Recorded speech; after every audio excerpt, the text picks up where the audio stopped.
Hour number 2 of the Bumper to Bumper program, Vikings Talking Points, coming up. Real quick, the news breaking earlier today, worthy of at least a minute or two, even on a busy Vikings day, that a 26-year-old Maryland native arrested on gun charges and for questioning in connection with the shooting of the head of United Healthcare. And we're getting more details about him. He's identified as Luigi Mangione, and he apparently was arrested at a McDonald's in Altoona, Pennsylvania, correct? Correct. Found with a fake New Jersey driver's license bearing the name Mark Rosario and address in Maplewood, an affluent suburb of Newark, according to a senior law enforcement official. Officials said the name and address were used by the man believed to be the shooter when he checked into a hostel in Manhattan in November as well.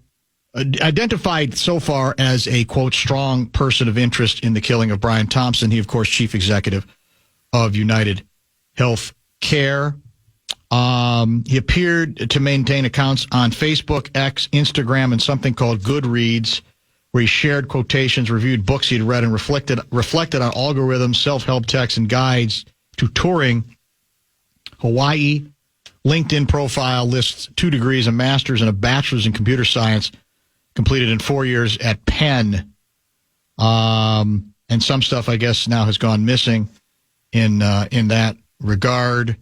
He frequently posted content from a handful of well-known figures, many of whom focus on self-improvement or the negative health consequences of modern consumption. And they have the New York Times piece here has a list of those individuals.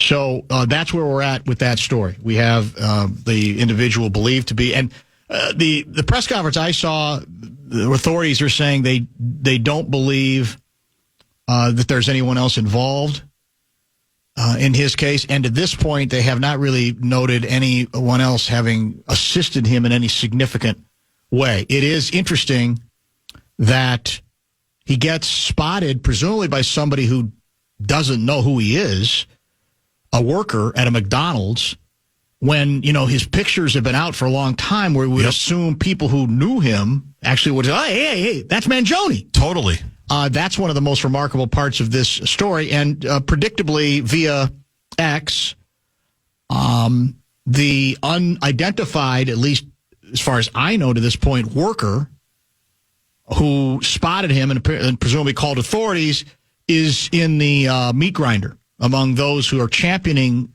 the murderer. A belief that, he snitched, that this is a snitching situation. And in fact, one of the reactions to that in defending him was, hey, you can't blame him if he's going to end up with a big reward given the job he's doing. And I'm thinking to myself, God, we do connect a lot of dots here, don't we? It's Before crazy. we know anything, maybe he did it just because he thought it was the right thing to do. I honestly, right. Let alone get savaged, which is predictable because it's the internet, and we know that there's going to be folks out there who are going to do this, and some mean it, and some are just sadly playing and trolling and saying what they think is going to get a reaction, which they're getting in many cases. You want to know what's sad? I had not even considered the possibility. I had neither. That about a backlash. Oh, backlash. The backlash. Yeah. That there would be people criticizing the worker for doing what the police have asked everybody, literally in the country. If you see this man, give us a heads up. I had not even thought of it. That apparently is how naive I still am at 42 years old. Here's the tweet. Unbelievable. The Karen McDonald's employee who ratted out the CEO shooter in Altoona is a disgusting piece of human garbage, and I am so disappointed. And then one of the replies to that I said was, let's not demonize a low-paid fast food worker for whom that reward money would almost certainly make a life-changing difference. Like a CEO wouldn't do the same thing? It's just like a rich person wouldn't do the same thing? And again, to assume that was his her motivation when we didn't even know that. Right. But everybody brings their own biases and prejudices to the to the whole thing. So there you have it. Amazing, though, that's how this person was identified, really. I mean, yes. to get great job to get the picture out. Yeah. Right? But that's the thing. I mean, there have to have been people who recognized him, right? He apparently was the valedictorian at his high school and gave a big valedictorian speech that's being circulated as well. And none of those individuals, hey, That's Mangione. Nope. It's apparently not. An anonymous McDonald's worker. In Altoona. Yeah. Well, somebody else had, if you believe, well, it's I guess I'd put it under the classification of satirical, even though this is a tragic story. Killing a man because you hate corporate America and then getting caught eating at McDonald's is a perfect example of how dumb everything is. Well said. Let's get to a Vikings talking point. Let's get it out of the way for the Kirk Oboe, shall we? A tough night or afternoon, I think, for the Kirk Cousins fans out there, including, I'm assuming, Church of Charge. Cousins from under center, play action, pumps to the right, doesn't like it. Now he throws an interception. It's picked off by Joshua Metellus. And the Vikings have turned over Kirk Cousins and the Atlanta Falcons for Kirk. His 14th interception, most in the NFL. First down for Atlanta, trailing by 14 points, 6.5 minutes to go. First down from the Vikings 25. Cousins hit by Harrison Smith as he throws it, and he's intercepted. A beautiful one-handed interception in the end zone by Byron Murphy Jr. That's number 6 this year for Byron Murphy Jr., which means he has the most interceptions by a member of the Minnesota Vikings since Anthony Harris in 2019. Sam, of all the work he gets to put in to earn the trust of the teammates. Is there any of that for you guys, just in the sense of you do make a quarterback switch from a guy that's been here for a long time and saying, trusting yourselves that you can make this happen? Is there any part of this game that's a validation of that at all for you and front office? No. Okay. Interesting, very unusual one-word answer. Has he ever had one? From KOC. I don't think he's ever had one. And here's how I took that. And by the way, again, I thought the second interception, I don't even think he was being covered by the interceptor, but it was overthrown. Right. Receiver was open, just a bad throw. The first one was he kind of did the double pump, and that to me made it even more egregious because to me he sort of telegraphed where that ball was going to go. And Cousins made some other nice throws, but not enough of them, obviously.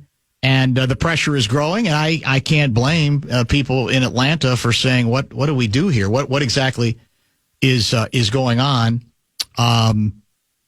What's the number now on picks? That's, I think, 8 picks without throwing in. I think he's actually thrown 9 interceptions since his last touchdown pass. Right.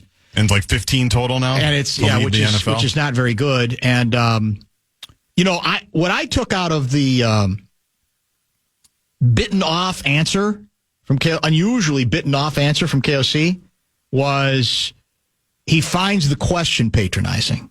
A little bit of like, I don't have to prove anything to any of you. We were fine. You media jackals who think that we're always on a quest to prove how good we are. We know what we are. So to me, that's as close as getting honesty out of KOC, unvarnished, honesty out of KOC that we've had in a long time. It was almost like, don't do this where I'm vindicated now. I was on the precipice before, and now I'm vindicated. I'm the quarterback whisperer. Don't mess with me. I love the guest, like, okay. That's the response. Yeah. And apparently the noise you hear in the background, I think, was Seifert, who made some type of audible chuckle or laugh. Yeah. Because that's what the sources inside the media room at US Bank Stadium told me that. I laughed out loud when I watched that press conference. It was so funny. It was very well done. And the guest's like, okay, sorry, Coach. I didn't expect you that quickly, Coach. Sorry, Dean Blevins. Who needs Randy Moss and Chris Carter? It's Ham in front of Jones. Play action off that from under center. Sam, he's going to loft one up deep to Addison, who stopped, caught it, and now touchdown!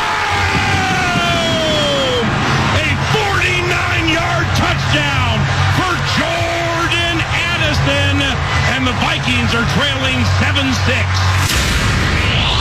Jefferson in motion to the right, back to the left. 3rd and 6 from the Falcons 12. Sam, back to pass, to the end zone! Touchdown! Justin Jefferson with his first touchdown in well over a month. And the Minnesota Vikings have taken a 13-7 lead. Darnold working out of the shotgun. Cam Akers to his left. 4-man rush. Sam hit as he throws. Lost one up for Addison. And he caught it at the 8 marking his counterpart wearing number 3, Jesse Bates. That's a 43-yard connection. First down, Minnesota from the Atlanta 16. We're tied at 21. 2 receivers left and right. Sam back to pass. Throws right. Caught. And touchdown!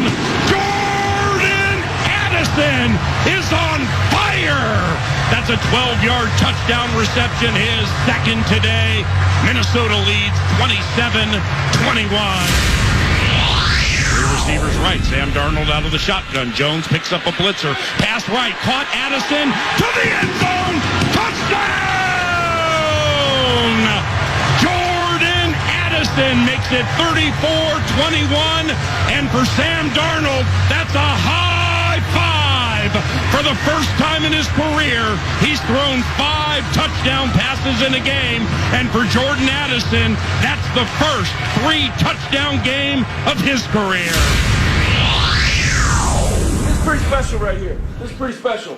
All right, for the first time in this organization's history, we had 2 wide receivers over 100 yards and had 2 touchdowns in the game, both of them. J.A. actually had 3. What you guys are capable of doing, especially the 3 goons you got out there with you in that receiver room, all right, you guys are capable of just about anything, and I think we just watched it right there at Newton U.S. Bank Stadium. Doesn't get better than that right there, boys.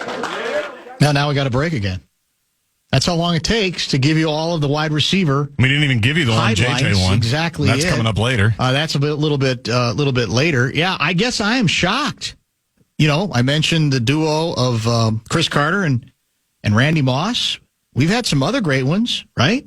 I mean, think how many great receivers we have had here. We had Jake Reed. He had a very good run. Go back even further, and we had some outstanding tight ends, Steve Jordan, etc. Ahmad Rashad? Kidding me? And yet this is the first time this has ever been done. It really did play out like a fantasy football game on a number of levels. I don't know that you can count on what took place yesterday all the time, but I think that's everybody offensively has kind of been waiting for, right? A game where it feels like you've put it all together offensively. It took a while, and once again, you perhaps had the cooperation of a team that for the second straight week seem to want to follow the Arizona Cardinals model, which is, I will settle for field goals. We're fine with field goals are good. We're on the road. Field goals are okay. Knowing that realistically there was a good chance sooner or later that the Vikings offense was going to get going enough where they were more likely to score touchdowns. And look, I mean, we've had a lot of fun mocking some aspects of the Addison run, right? Including the high-speed, the driving incident, and then drunk driving. That is ongoing. Or DUI. That story is still yet to be played out. But you can catch the ball. There's not much question about that. He strikes me as one of those guys where it just seems like get the ball in his area, and he's got great ability to shift the body, to move the body. I don't know what his proverbial Pro Football Focus catch radius is, because I don't think he's not as big. Is he bigger than JJ? No, JJ's got to be bigger. I'll look, but I test. He doesn't seem that big, although JJ's not enormous as wide receivers go. But it just looks as if he's a what they call in the business a natural pass catcher. And JA is 5'11". Yeah, okay, there you go. And I mean, it's no secret that what the best offensive coaches want to do when a team tries to take away one of their standout wide receivers is to punish them. You can't punish them if you don't have another receiver capable of doing the sorts of things that Addison seems to be doing at this point. So it became, like I said, it became kind of a fantasy football game in a lot of ways, but certainly a lot of fun. And again, you know, I've pounded away, I don't know how many years, but especially the last 2, about the Vikings taking some of the pressure off their quarterback by running the ball. That a running game, even in 2024, is the best friend of any quarterback, even a really good one, even the best of them, including Aaron Rodgers with Aaron Jones back in Green Bay. But, and I stand by it, still think it has its place, and we had some decent running yesterday at times from Jones and his Cam Akers again. Akers again had one on that really 98-yard nice drive. Yeah. Really good stuff. So, but you're seeing though the a KFC offense, what they really want to be able to do and what they still can do with a quarterback who's got a big arm and these wide receivers is drive the ball down the field. And again, I think you shouldn't get spoiled by expecting we're going to have as many long plays as we did in this game, including a pass interference penalty. There was another 50 yards, I think. We'll hear from that later. Which we'll hear later. But all of those things conspired, and we saw let's face it, with Darnold, as we talked about with Mike Tice earlier, the bugaboo has been giving up the ball, and lately he hasn't been giving up the ball. And we know he's got the arm to make a lot of throws that many good quarterbacks cannot make. He can pretty much get the ball anywhere. He's got that kind of an arm, and he was working in great tandem with the wide receivers yesterday. Tice, I think, made the most important point, which we discussed in the first hour of the show. When it comes to the future of Sam Darnold here, let the thing play out. You know, the job nationally is, and you heard it, you sent me a sound clip from ESPN this morning where they're all losing their minds at even the possibility that the Vikings might not try to keep him. I mean, just losing their minds. Talking about Rex Ryan, Teddy Bruschi, Alex Smith. Yeah, I mean, They just were crazed because in their world, they can't wait. And they can't say what needs to be said, which is, well, let it play out. Let's see where it goes. It may seem outrageous today, but let's see what happens the last month of the season. Let's see what happens in the postseason. I agree, as we've talked about in the first hour, that the notion that Darnold coming back is off the table, I think, is preposterous at this point. To me, that makes absolutely no sense, no matter what your plan is. He's playing at a high enough level with his age that I think you might have to consider being creative with the plan. Fortunately, you don't have to decide that yet. But they're already basically saying, well, that's impossible. You absolutely have to keep him. Well, no, you don't.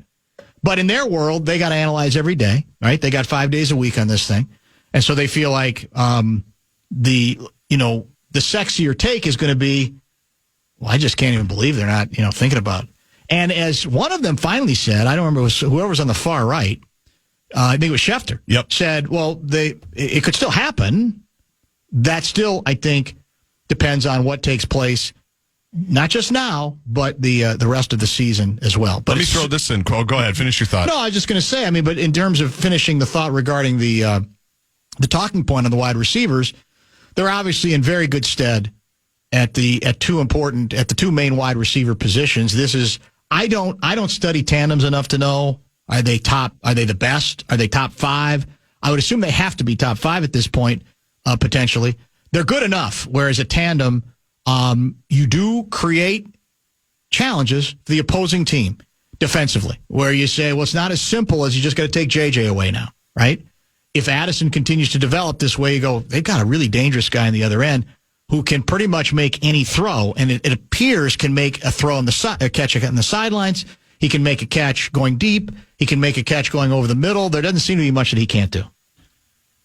Can you franchise tag Sam Darnold next year? We've been told yes. Yeah. Seifert, who's going to join us tomorrow, we hope at 3:30, has said yes, that can be done. That might be the play. Well, it might have to be the play. He might not love it. No. But he's also going to make more money than he's ever going to make. But he might not hate it, again, if he is convinced. Only Sam Darnold knows himself.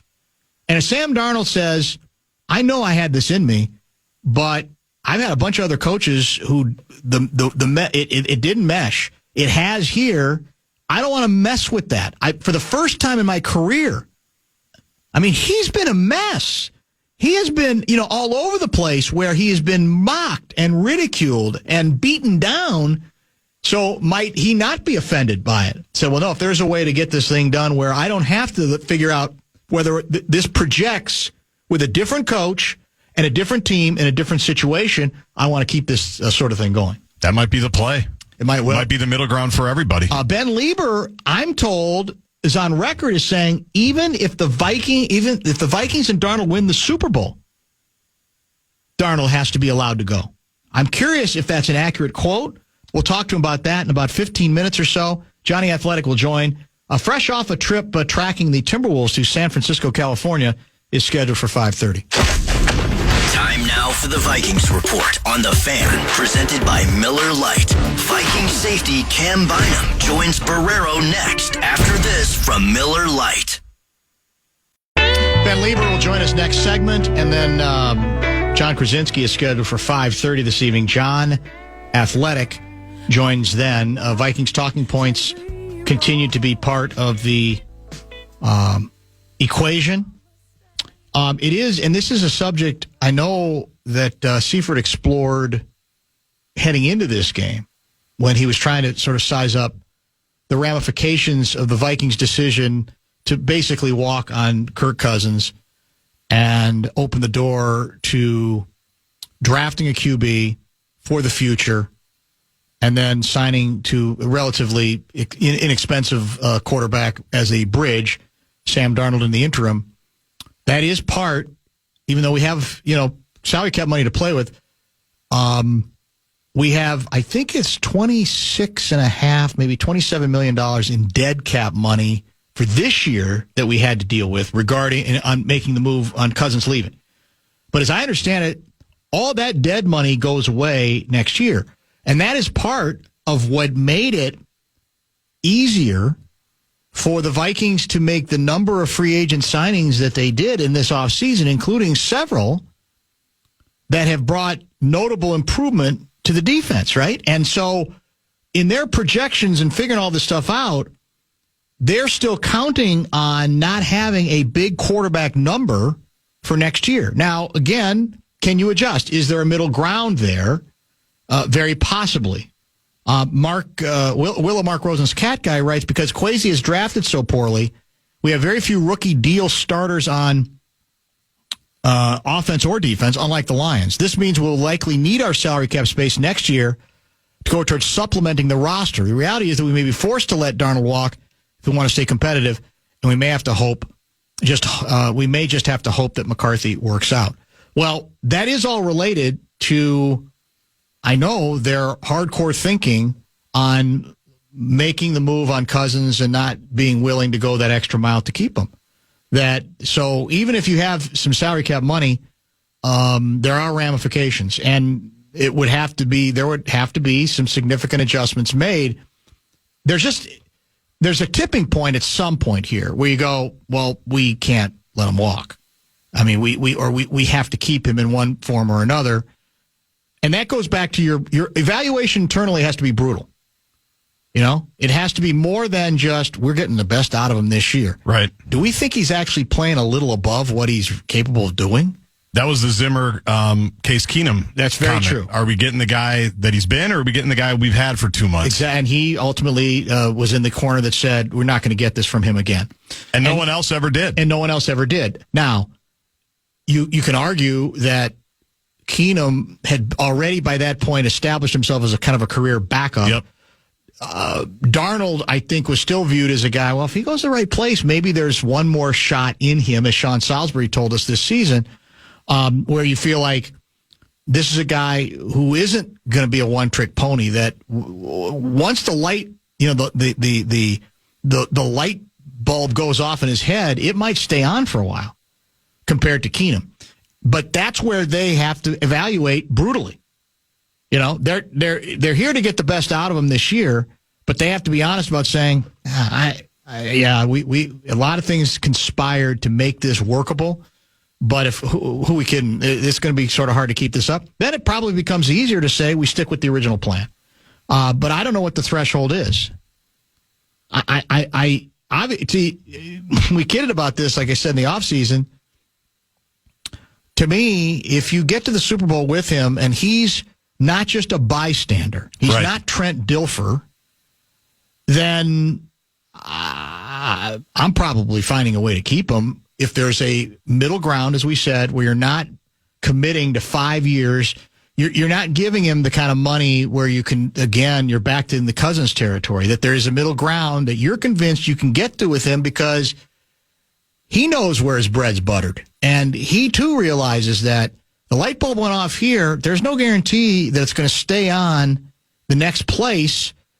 if I don't have the same coaching, or maybe I don't have the same infrastructure or receivers, there's a lot of different things. So, all that remains to be seen. An amazing discussion to be had, or an amazing discussion that we're having right now. Yeah. Remarkable discussion. It tells you how, as we said before, the players always have the last word. It's crazy. This is a story that I sure as hell didn't see coming. I don't think very few other people did too. Let's come back and chat with Nacho. Ben Lieber was there yesterday. His reaction to what happened to Kirk Cousins and Sam Darnold's day, and what the Vikings should do with Sam Darnold moving forward.